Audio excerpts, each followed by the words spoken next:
Trees teach us a lot.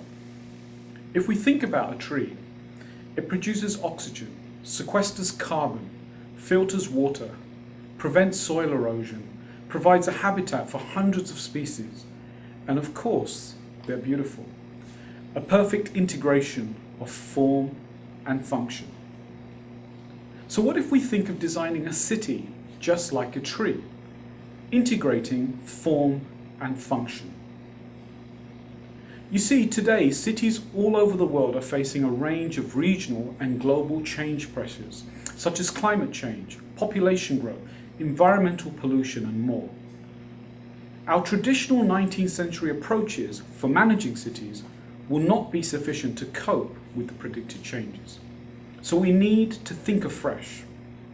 We have to find new ways of catering for more people with more needs, but with diminishing resources. And of course, all of this has to be achieved while reducing our ecological footprints. So we need to change how we conceptualize, design, and operate our cities. We need a paradigm shift. And this shift should be based on key concepts like holistic systems thinking, ecological engineering and biomimicry, and the seamless integration of grey and green infrastructure. So the 11th Canadian Urban Forest Conference will address the transcendent need for a paradigm shift and argue that we can't just simply improve the performance and efficiency of the component parts, but that we need change at the system level. This seamless integration between urban forests, green and grey infrastructure to help regulate the resource flows in our cities. I come from the water sector, and I can truly say that we are already making this paradigm shift. We're changing the way we think of water. We're moving away from thinking that growth can only be met by regular additions of water, resulting in intrusive and capital-intensive grey infrastructure projects. We're starting to think about the productive use of water. What is it that we want the water to do for us? And how can we match the quantity and quality of the water to meet the intended use? We don't need to use drinking water for everything. So this productive use of water thinking allows us to create a portfolio of water sources: surface and groundwater, rainwater, grey water, used water. But to do this, we need to change our perspective. We need to see the water system in its entirety as a closed-loop system. And the most interesting and effective solutions for closed-loop systems, not surprisingly, seems to be natural systems. We can use urban forests and wetlands to protect and rejuvenate water bodies so that we only need minimal treatment. And we can use these forests and wetlands to treat wastewater before we reuse it again and again. You see, we're beginning to understand and appreciate that we're dealing with the systems of systems, both natural and built, working seamlessly together.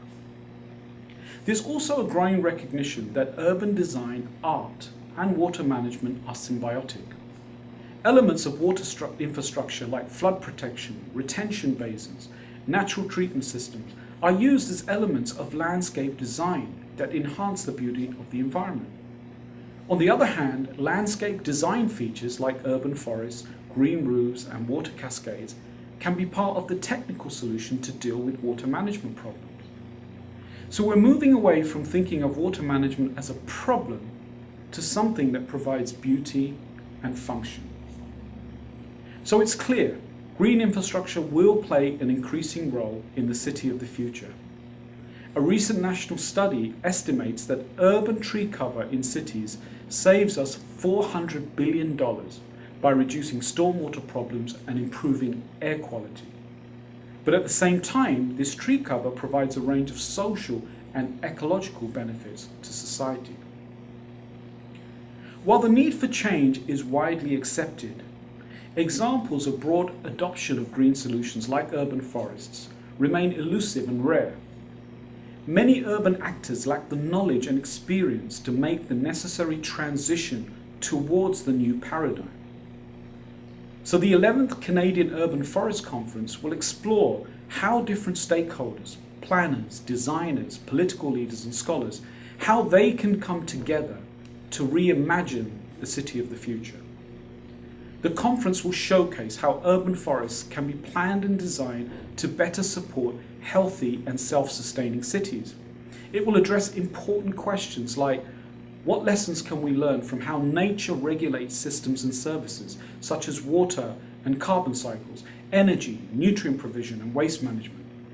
How do we move towards smart, clean and green cities, and what is the role of urban forests in that city of the future?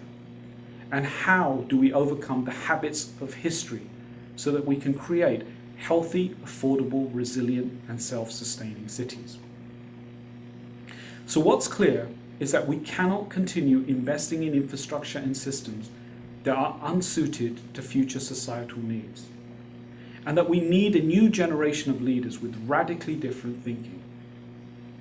I'm hoping that the 11th Canadian Urban Forest Conference will help us move forward in delivering a paradigm shift. I'm sure you're all aware of the saying that says, the best time to plant a tree is 20 years ago. The second best time is now. Let's aim to design cities like trees, form and function as one, joined in a spiritual union.